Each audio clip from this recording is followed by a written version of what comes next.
Hello, and welcome to the Empowerography Podcast. This is a platform created for women's voices to be heard and a place to share their stories, journeys, and successes with the world for the purpose of helping other women who might be on similar journeys. We are empowering women one episode at a time. I'm your host, Brad Walsh, so kick back, grab one of your favorite beverages, and enjoy the stories.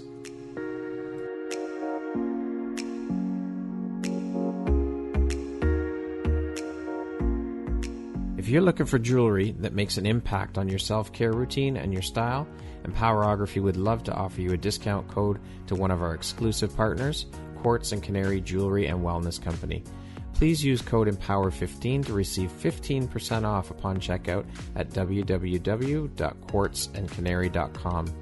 Quartz and Canary is truly the place where spirituality meets style. Hello there, Brad Walsh here, your host of the Empowerography Podcast. Today, my guest is Pamela Pekerman. She is the CEO, founder, and creator of Hustle Like a Mom, based in New York. How you doing today, Pamela?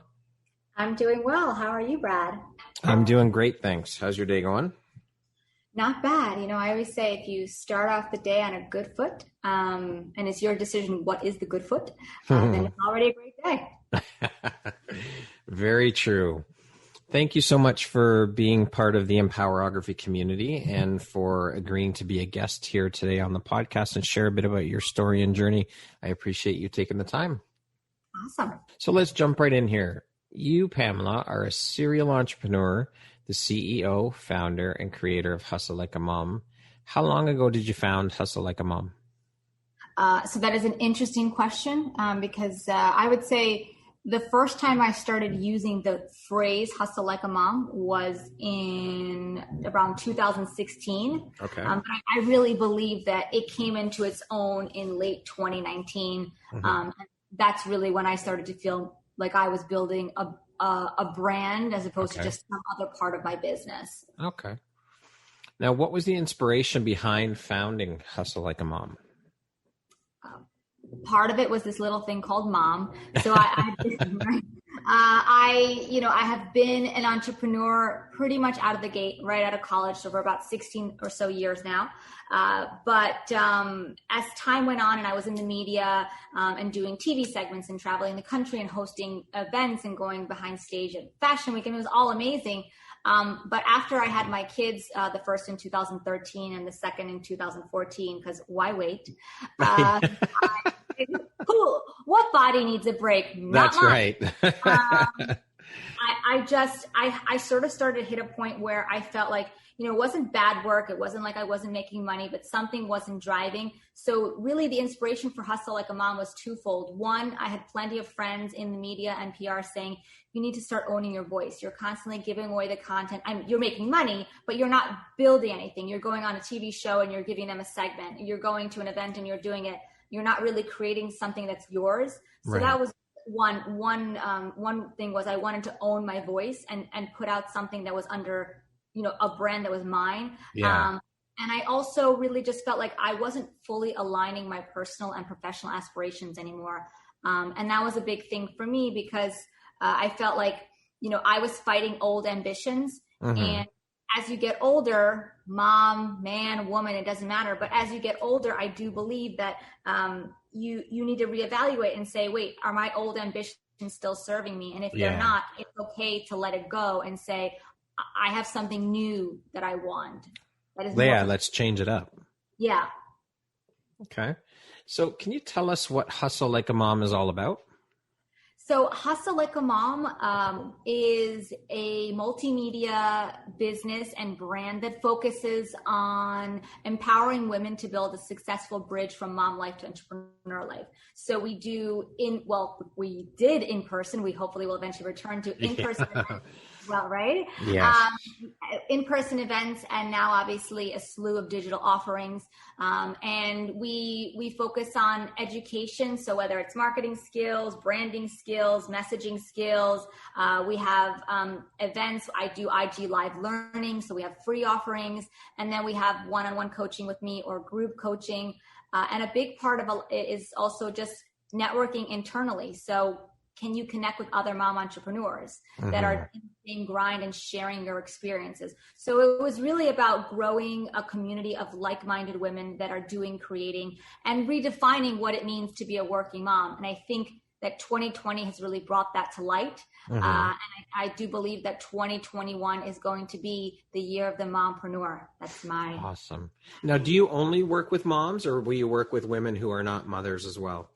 So even in 2019, when we were starting to do the in-person events, now obviously at this point we're still all virtual, there was always a percentage of women that would show up that were not moms. Okay. And it's not to say that anything that I teach or any of the speakers that come to talk at the events or do any educational programs are going to say something that is extra specific for mompreneurs. However, I would say that maybe it's like 5 or 10% of the women that show up are not moms. Okay. But with respect to the speakers that I choose, whether it's an IG Live or a coaching program or one of our 3-day summits, the speakers are always moms because, one of the pillars of Hustle Like a Mom is, 2 of them are community and shared experiences. So I think it's important for the person on the stage or the woman sitting next to you to understand that your life, it is a little bit different. Right. There's certain things that you have to negotiate in order for that day to go on. I was just talking today in the morning at 7:45 a.m. with another mom entrepreneur who's a PR expert, Sabina Hitchin. Look her up. She's awesome. Okay. We were saying, she had just listened to somebody give a presentation on, the power of Instagram Reels. And the girl was amazing, but she said, okay, so every evening you want to spend 1 hour doing this. And then during the day, want to do like a half an hour, 45 minutes of that. And she's like, where? I have a 3-year-old. Like, where is that happening? So it's in that respect, no, you don't have to be a mom to be there or to listen or to understand. However, I'm always going to cater everything around a mom's life, her schedule, and her needs, because they're very specific. And I even dig into like analytics of how, what are the ages of the women that are attending and listening, because that determines where their life is, and that determines how I can best serve them with the Hustle Like a Mom programming. If you're not going to show up because it's at 7 p.m., why am I doing it? Yeah, absolutely. Absolutely. That makes complete sense. Now, why have you decided to make it your mission to empower and educate women to become entrepreneurs? Well, I think, it's interesting. I think 2020, I think brought this to light in such a huge way. I think that it's not the only way, but it's really one of the best ways for a clear path to a fuller life. So, I always say every morning you wake up and you stand at the altar of possibilities. The possibilities seem more possible when you are the one in control. And so I think with entrepreneurship, and I'm going to quote one of my favorite Canadians, Julie Cole. I know you know her. Julie is awesome. She's awesome. I love her to bits and pieces. And she always says, it's not about, she says, just tell me which 16-hour shift I can work. So when I say entrepreneurship as the altar of possibilities, I don't mean that you're going to be like, 2 hours. No. No, but it does mean that if I need to, I'm going to work in the evening. If I have to, I'm going to work in the morning. I'm going to figure it out. My kids will be up from their their synchronous e-learning program in 2 hours, and I'm on, lunch duties or whatever it is. So I think that entrepreneurship for me is empowering your life to live in a way that aligns the personal and the professional aspirations. That's how I see it. Awesome. I love it. Now, you had a pretty successful career in the media world. Mm-hmm. How was the transition from a successful career in media to being your own boss? I know you were an entrepreneur, but switching gears like that to what you're doing now, how was that transition for you? So there was one thing that happened in 2019 and 2020 that was big for me. I always thought that I was just here as the circus leader, the entertainer, the presenter. Even though I was an entrepreneur in a different capacity before Hustle Like a Mom, I never saw myself as the one that you would come to for the business guidance. Even though I had run, businesses that were featured in the Wall Street Journal and the New York Times, I never saw myself as that person that would be the coach. So for me, I think the transition was realizing, wait a minute, how many coffees and teas and lunches and over the phone quick pick my brains can you have before you realize that maybe you actually have something that somebody actually wants to put a dollar amount to for a half an hour or 90 minutes. So that was a big thing, is taking the leap of faith in myself and realizing, wait, I've been an entrepreneur since I was 21 years old. I never had a manual. Lord knows I don't come from money. I had no connections at any magazine. I would sit there with paper on the floor, researching mastheads and figuring out who's where, going what. I would stand outside Fashion Week with like pink M&Ms and a lime green scarf with the colors. My first business, I called I had just graduated college. I called my alma mater and said, hey, I'm looking for interns to help me with my new business. You're 21. So for me, the big transition was realizing that those 15 years that had happened before were real and valid, and they were dirty, and they taught me things. And so that was the big transition, was realizing that I could be the person talking to somebody like you, or, leading a panel discussion, and not just the one holding the microphone and asking the questions, but actually being in the hot seat. So that was a big thing for me to overcome. Big mind shift for sure. Huge. And now what I always tell people is that everybody has something to teach and give. And that's a huge thing. Like, we have programs like Teachable, right? A lot of people are unemployed in many different areas. And those who have, it's not for everybody, but those who have tried can see that they have something that probably somebody else doesn't know, that you can teach them, and they're willing to pay you if you're good. Mm-hmm. Yeah. Well, entrepreneurship is not for everybody. Definitely. I think you have to be a certain breed, and again, I think part of it too is the fact, and you had mentioned this when we were speaking about Julie, the fact that some people go into it thinking, well, I can just work as many hours as I want. I don't have to work this many hours. I don't have to work when I don't want to. Well, no, true enough. You don't have to work when you don't want to, but if you're not working, you're not going to make money. And it is honestly like having 2 or 3 full-time 40-hour-a-week jobs, being an entrepreneur. It's a lot of work. Yeah. And I always like the first question sometimes I'm asked is, what is the first thing I should outsource? And I say nothing. You only outsource when you have learned something to the extent that you can then pass it on to somebody else. But I love when everybody's like, should I outsource my Instagram? I'm like, well, are you doing a decent job? Is it, that you can now pass it on to somebody else? Mm-hmm. That's a big thing, is, no, don't outsource until you know it. But yeah, entrepreneurship isn't for everybody. No, it's not. And you have to love the word no. Oh. Yes, because you're going to hear it a hell of a lot. And one thing I've learned about the word no in my journey as an entrepreneur is that no doesn't necessarily mean it's a permanent no. It just means no, not right now. And I think that's a wise thing to keep in mind.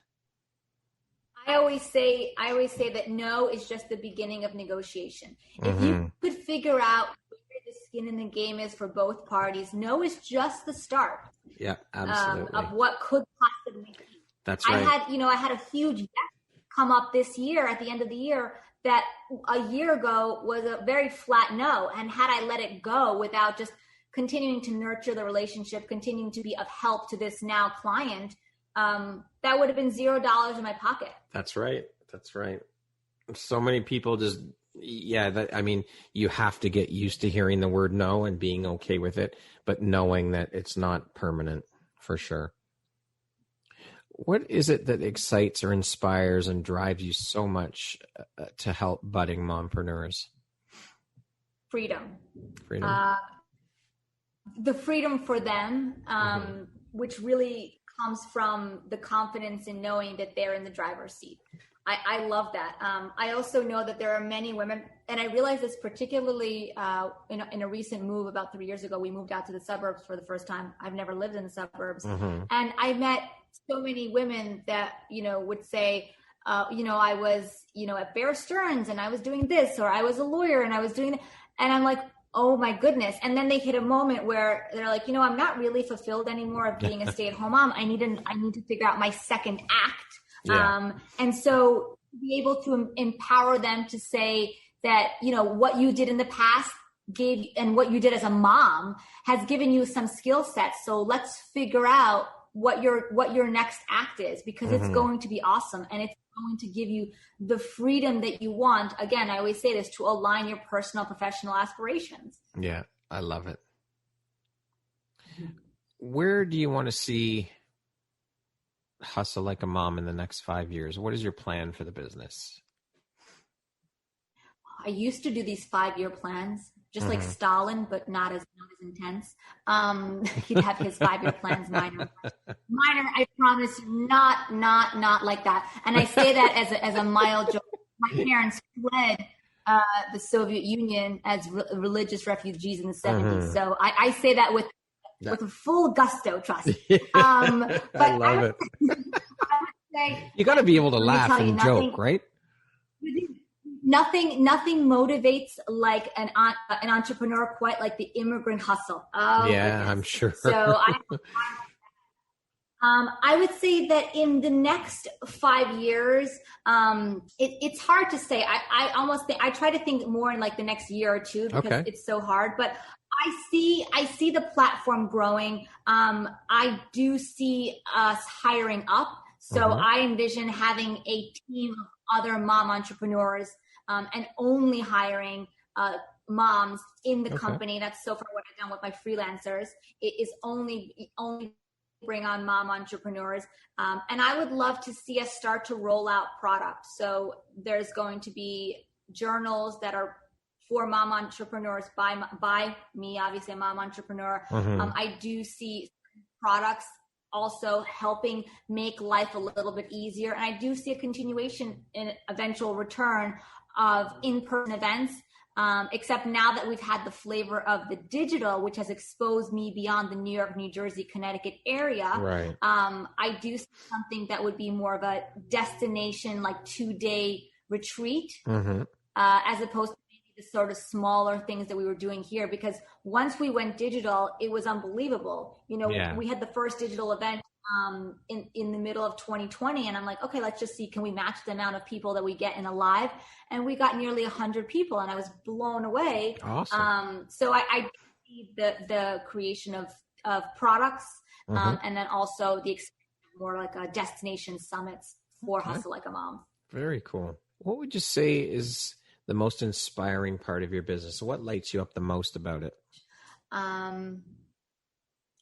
It's exciting when somebody realizes that they can do it, and that all you needed to do was just make some, minor tweaks, give them an aha moment, whether they attended an event or they did a group coaching or they watched an IG live at Hustle Like a Mom. So, I am excited when somebody will DM me or email me and say that thing that was, I get it now. Or they'll send me an email. I love these emails. Oh my gosh. They'll send me an email, weeks will go by, and they say, that thing that you said, did it. Look what I just got. Look what press I just got. Look how many sales I'm getting. And it feels good because, this is for me, mission-driven, passion-driven work that I have not had in the past. And so while I think it was very glamorous before, it was much less fulfilling. Right. Okay. Now, in your media career, you worked with some pretty big brands, rubbed shoulders with some pretty big names. How has your career in that world helped shape who you are now and who you have become as an entrepreneur? Oh, I think for that, it's the power of networking. And I think that I learned a lot about that because if anybody's read books like The Devil or watched the movie The Devil Wears Prada, that's kind of really what many of us experienced if you were in magazines, if you were in, the media and going to Fashion Week. And so how do you navigate that world and stay positive and happy, and then fish out the people that are awesome and nice. And a lot of that is networking, but I feel like sometimes people hear the word networking and they see it in a negative light. I always say you need to be a giving tree. That's like one of my top 5 tips to network like a pro is you need to walk into a room and be able to not work it, but know like that you could be of service to people in there. And I think that's a big thing. I actually put out, if you go on hustleLikeAmom.com/free-stuff, I have a freebie where I talk about networking like a pro, because I think that the 15 years that I spent doing the TV segments and, going to Fashion Week, that is helping me so much now, because I can make a phone call to a famous designer and say, hey, I'm not going through her like teams of people. Yeah. I'll say, hey, are you able to do a chat? Or, hey, producer from the Today Show, we're doing a mastermind group. Do you mind doing a 45-minute convo with these 15 awesome mompreneurs? And 9 times out of 10, if not 10 out of 10, I'm going to get a yes. Because, I nurtured those people. I always help. You have to be able to help before you can, give before you can take. Absolutely. So that was the big thing. That was the big thing. Yeah, that's key. I think more people need to realize that networking isn't about what they can do for you. It's about what you can do for them, and building on that relationship. You cannot go in with the mindset that, okay, well, I want this from you. What can you do? What are you going to do for me? No. It's about what I can do for you first and foremost. 100%. And that's actually one of the things, when a brand or somebody wants to be an expert on TV, or they want their product on TV, you need to be of service to whoever you're pitching to. That's right. You can say, you say to them like, oh, oh, you're looking for another podcast guest, or, oh, I saw you were doing this in your TV segment before. I have 5 things that I can give to you. Yes. And it has nothing to do with you. No, exactly. People and that's it. That's what it's about. Because that will be a good show of faith and show your character, who you are, what you're about, and that will help nurture the relationship for sure. To date, what would you say is your biggest high or your greatest win, Pamela? Okay, so for me, honestly, as somebody who always said that she was not a digital native, the fact that I have survived and I feel thrived through 2020 is a huge high. But I think that was a big thing. For me to even attempt to do it was so petrifying, even though I'm of the generation that is supposed to be, getting it quickly and fast. It just was not me. And I do think that taught me a lesson where if you say it's not you, it's not going to be you ever. Right. That's right. It's the same thing. Like if somebody says, it's just not for me. I'm never going to get that raise. I'm not confident enough. I'm not pretty enough. Well, then you start believing that you're not the digital native. So overcoming that was my biggest high. But I have one that's very goofy from not Hustle Like a Mom days, but so fun that I think it was one of my favorite professional moments, because I used to be one of my first companies was bagtrends.com. It was the pioneer in online handbag sales and contemporary handbags. And I was an accessories trend forecaster for many other outlets aside from my own. And I got sent to Vegas to cover the largest accessories trade show. Okay. And one of my assignments had nothing to do with bags, but to cover the lead performer that was performing for all the vendors that were coming. And that year it was Billy Joel. Wow. And so here I was, 23, 23, backstage, just sitting on a couch, nothing salacious, sitting on a couch with Billy Joel, interviewing him. Wow. And I cannot remember anything about what was said. That is how in a daze I was, right? This is all pre Instagram and all that other stuff. But it happened, it was real, and it was awesome. Amazing. What do you think your unique skill set or superpower is that's helped you become successful? I'm a networking ninja. I will figure out what I can do. I mean, seriously, I will figure out how I can help you. I mean, you'll literally say one thing. You'll say, it's probably like a motherly thing too. You will say one thing and I'm like, hold on a second. In 2002, I met a girl and then it's going to be like, basically by the end of tomorrow, whatever it is that you thought was impossible, I will figure that out for you. I love it. So yeah, I'm a networking ninja, and I think that's served me well. I think you should coin that phrase, networking ninja. I love it. I should, right? Maybe. You should. I think it's awesome. I'm going to make a t-shirt out of it. There you go. No. Yeah. Can you share a situation that's occurred in your life that you feel provides insight as to your character, who Pamela is? Oh my God. See, you stumped me. Thought-provoking. I love it. Oh, I know. I told you these were you're such a question. I think, it's interesting. I think it probably does go back to networking or being of use. I oftentimes will, I love a good sidebar. Like I'll go off on a tangent. But oftentimes the things that take me on a tangent are when I get a message or a text or a call, or I'll just see something and somebody's asking, not even asking for something, but complaining about something. And I know that I give service in that way. And so I will go out off of whatever I needed to do to fulfill your needs, even though you didn't even ask for it. Right. I think I do that maybe more than I should, probably, given the limited time these days. But I think that's probably a reflection of my character. Is I like connecting people. That's a big thing. You're a connector. In one capacity or another, I realized that all of my various entrepreneurial ventures, there was always one common thread, which was connecting. I loved hosting events where people connected. Yeah. Even in 2005, when I launched my first business and I didn't know anything, I called a bunch of other people who were like my age at the time. So we were 21, 20, et cetera.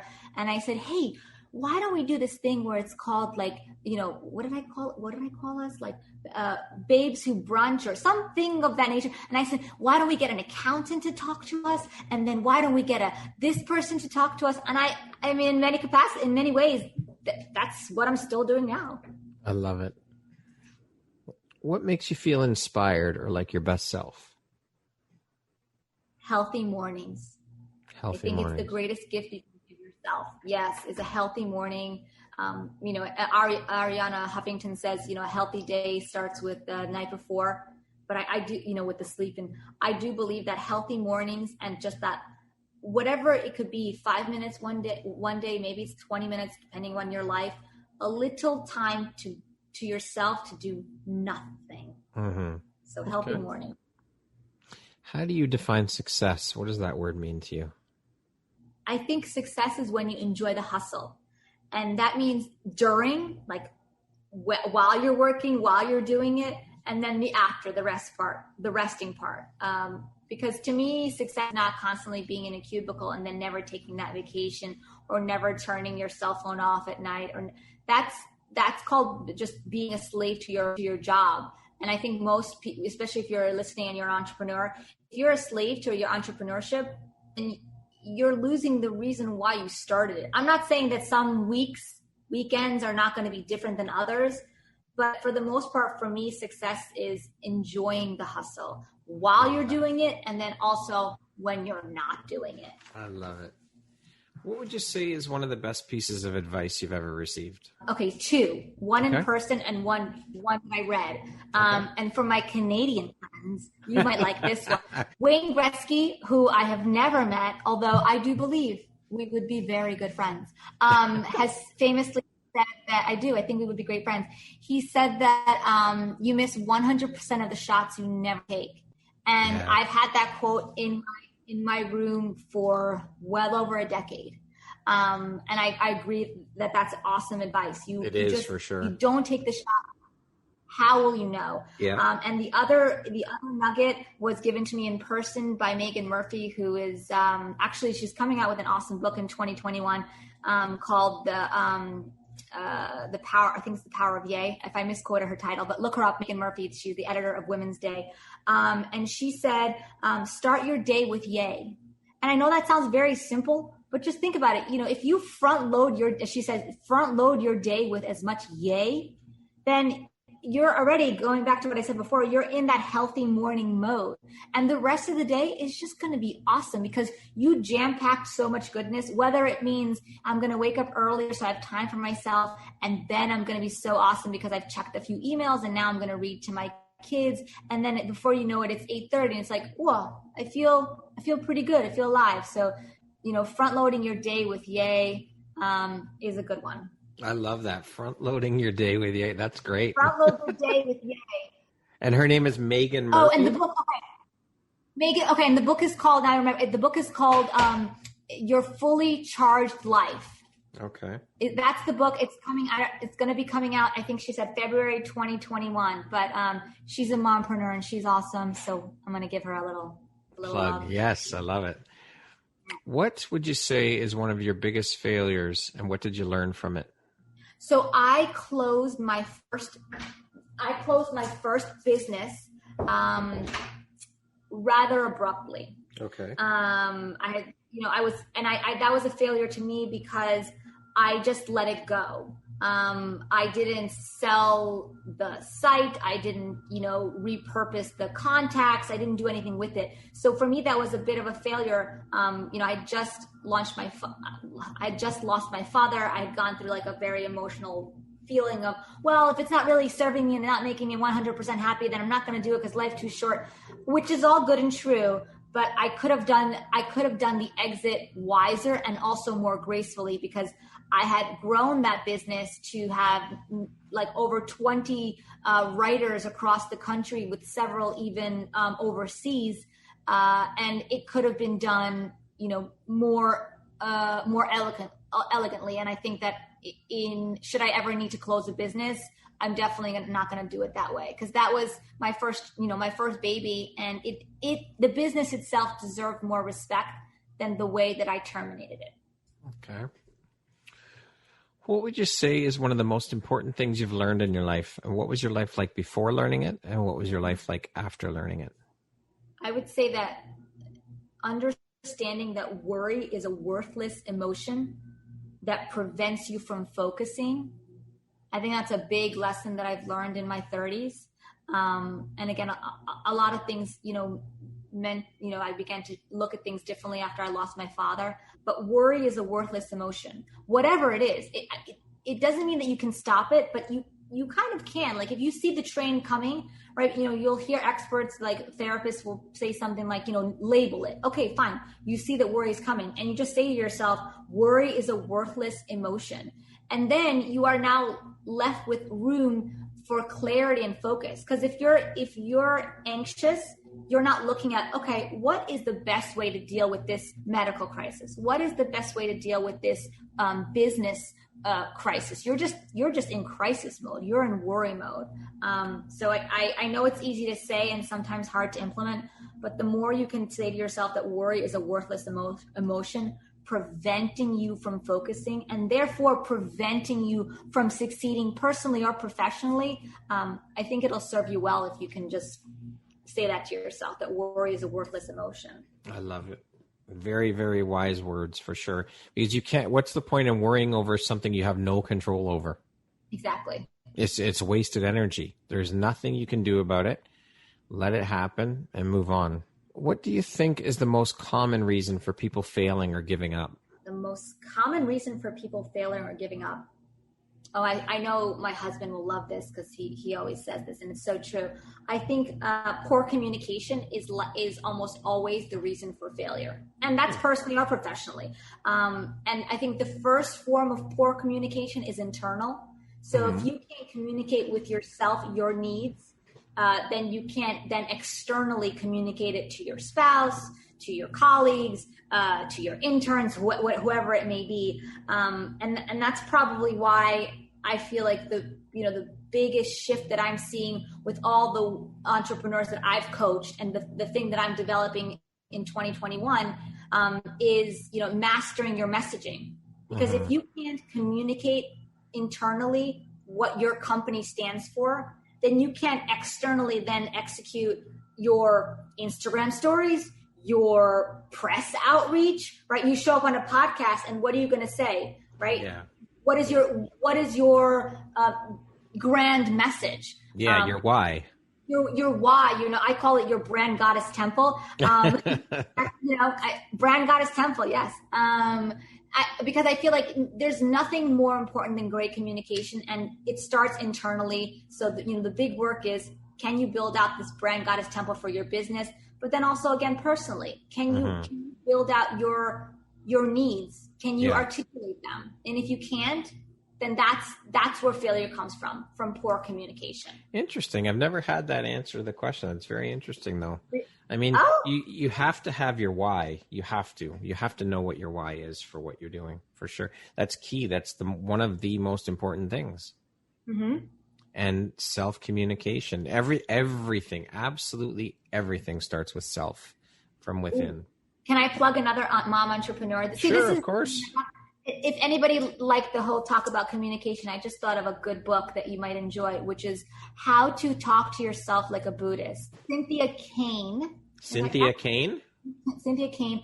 She's the author, and it's really good. It does delve into some of what I just said, because again, I think whether it's for your personal needs or your professional needs, mastering your messaging first inside and then externally, that's what's going to give you success. And if, for those who are entrepreneurs that are listening, your great product, your great idea, your great packaging, that's half the battle. And then what? Can you sit with me in 20 seconds and tell me why you have created awesome sauce? Yeah, give me your elevator pitch. I always say, when you go on, I've been trained on like QVC and HSN. When you go there, one of the things that you realize is you repeat the same thing 3 times in different ways. Mm-hmm. Why? Because that is your key core messaging. Everything else is just like the cherries on top.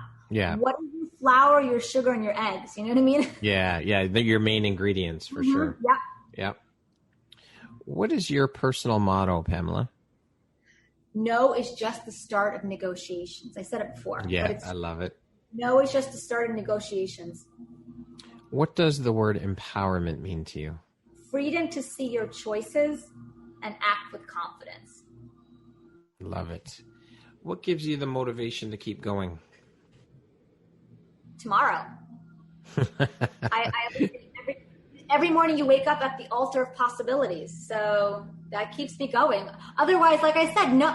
You know how many times I've heard no? I mean, it's just locally right now, it's 1:45 p.m. I mean, do we want to just count how many times I've heard no today? It's like, no, you're not going to be appearing in the Today Show next week. I'm like, what? Why? I just said you such a good idea. What are you talking about? All the time. So yeah, tomorrow motivates me. Okay. What is the most recent investment you've made in you? Ooh, that's a good question. Okay. The most recent investment that I made in myself was I did a splurge on several Rainy Brooke, another mompreneur. Of course. Several of her dresses because it's like very flowy and summery, and I usually wear them in the spring and the summertime. And I thought to myself, these are like such pretty colors. They're super light. I'm going to wear them as dresses with a little sweater over and walk around this house because I'm still pretty much in a pretty tight, like a quarantine situation with my family. We keep a very tight lid here for now. And I'm like, I want to feel good and I want to put money in a mompreneur's pocket. It's a win-win all around. And I do believe in the power of looking good, feeling good. For sure.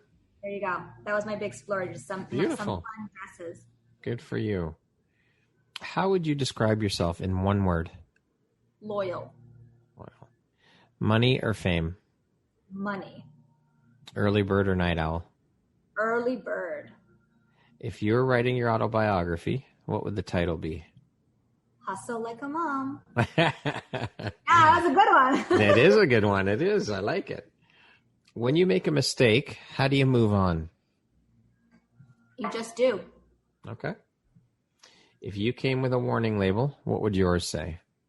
The carnival is in town. My husband. I love that. That's amazing. My husband could explain that, and he will tell you that he married Lucille Ball. It is just that. There's a reason why. I'm like, when he leaves or something, I'll say to him, I'm like, there's a reason why the children are so happy with me, because I'll do anything. I'm like a kid forever. I don't care. You want to paint my face? You want me to color my hair purple? I don't care. What do I care? It just popped into my head is that scene from one of the Lucille Ball episodes. I love Lucy episodes where they're in the chocolate factory and Lucy's stuffing her face with the chocolate. That's basically me. I love it. the carnival is in town. That's it. And like, or I said to him, like, how long have we been married? Almost 8. No, we've been together for 18 years. Yeah. I said, you married the circus. He's like, I know. That's so funny. If you had a theme song that played every time you walked into a room, what song would that be? Unwritten by Natasha Bedingfield. Okay. What is your favorite entrepreneurial book, or one of your favorite entrepreneurial books? When I write it, I'll let you know. Good answer. I like that. Very clever, Pamela. Very clever. That's an amazing answer. I love it. If you could teach the world one thing, what would that be? I know it's so obvious, but kindness. I knew that was coming. Yeah. This kindness theme has been popping up repetitively over the past few weeks. I just think that if we behaved like the way we teach our children, could you just imagine? But why should we have to wish that we could teach the world? I mean, I've said this time and again. It's such a basic concept, and we as a human race cannot grasp it, and I cannot wrap my head around why. How many people do we really know that are fully operating from a place of kindness? Very few. Yeah. I mean, that's the truth, Yeah. And it's not to say that you have to be, holier than thou, perfect of perfect. No. About it, and basic thing, like if we go back to the word networking, which I think so many people feel so dirty, it is because if you're networking without kindness, if you're running a business without kindness, we've come to a point, I believe, as a culture that's at some point, it's just not okay. I literally today pitched something to Good Morning America that we might be doing soon. And the idea, was I said, I think that 2021 is the year of the mompreneur. Not to say that mothers are more kind than anybody else, but you are very selfless a lot of times. And well, nurture is just nurturing. Exactly. Yeah. And I think that many of those traits are going to be wanted by your community, i.e. your consumer, because everything is very transparent now. Oh, I'd really like to buy from somebody that's doing good. Oh, I saw that company on Instagram or wherever it was. Yeah, I'd rather take coaching with her than this other thing because it seems too corporate. Not that there's anything wrong with corporate. I mean, at the end of the day, we all, want to get to a bigger structure, et cetera. Yeah. Well, not us. But yeah, I don't know if it's about teaching kindness, but I think it's about, maybe it's with your dollars rewarding kindness, rewarding companies that are doing the right thing, encouraging that in those who have power. Yeah. Okay. Yeah. If you could sit down and have a 1-hour conversation with anyone in the world, alive or dead, who would it be and why? I would sit with my dad. Yeah. Because I would love for him to have seen the last decade. I lost him when I was 25. Oh, I'm sorry. And, thank you.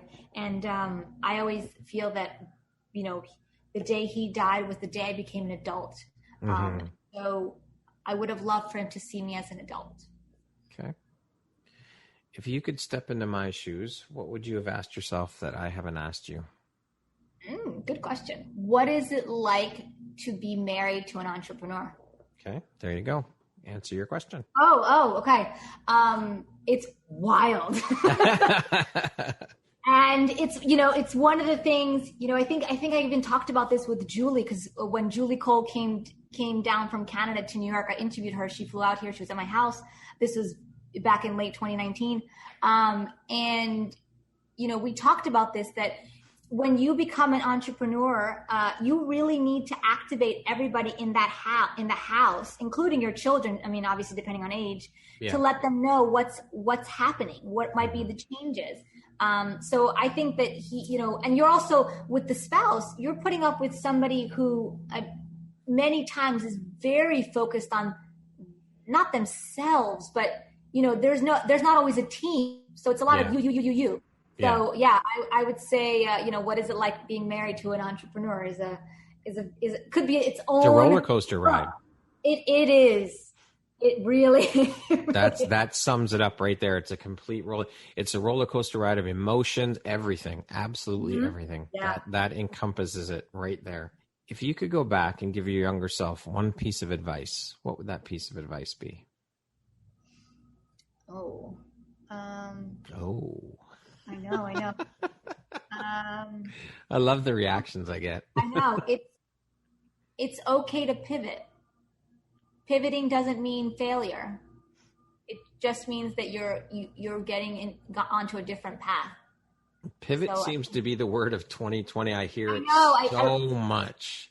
But it's so funny because I feel like I did that a few times before 2020. But I used to be so afraid that you started off doing bag trends, then you transitioned into doing more of the TV segments, on-air campaigns, and then but obviously, as long as you're still putting food on the table, to the extent whoever needs, whatever you need to do for that. Yeah. If you're adjusting, then but still moving forward, then you just haven't arrived to where you need to be. I really believe that with Hustle Like a Mom, and I told my husband this a few weeks ago. I said, I have arrived. This is where I've meant to be. The last 15 years is the acquisition of the knowledge, the skill set, the journey. Yeah, to get me to this, which is super fulfilling personally, financially, professionally. It feels good. So I would say that I would give myself the advice that it's okay to adjust the path. Yeah, where you are now is just another stop along your journey, right? Because I don't think that we ever arrive at our destination. Life is a journey. That's what it's about. 100%. Lastly, Pamela, if you were to deliver your last 30-second speech to the world, what would that last 30 seconds sound like? Keep your promises to yourself, because the commitment you make to yourself is equally as important to the commitment you make to others. So keep the promises that you make to yourself and cherish them just as much as if you were making a promise or a commitment to somebody else. Beautiful. I love that. Very wise words. Pamela, thank you so much for taking the time to be part of the Empowerography community and participate here today on the Empowerography podcast and share a bit about your story and your journey and your insights. And it's been an absolute pleasure chatting with you. I've had lots of laughs. It's been very insightful. I just want to say I appreciate you, and I appreciate you taking the time to be here. Thank you so much, Brad. This was awesome. Once again, my name is Brad Walsh, host of your Empowerography podcast. Today, my guest has been Pamela Pekerman. She is the CEO, founder, and creator of Hustle Like a Mom, based in New York. Thank you, Pamela. I hope you have an amazing afternoon. Thank you.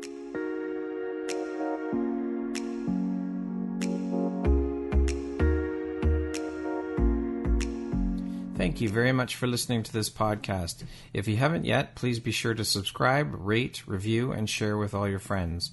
You can find me at visuphoria.ca and follow me on Instagram at Empowerography Podcast and on Facebook at Empowerography. Please join me next time for another inspirational story from yet another amazing woman.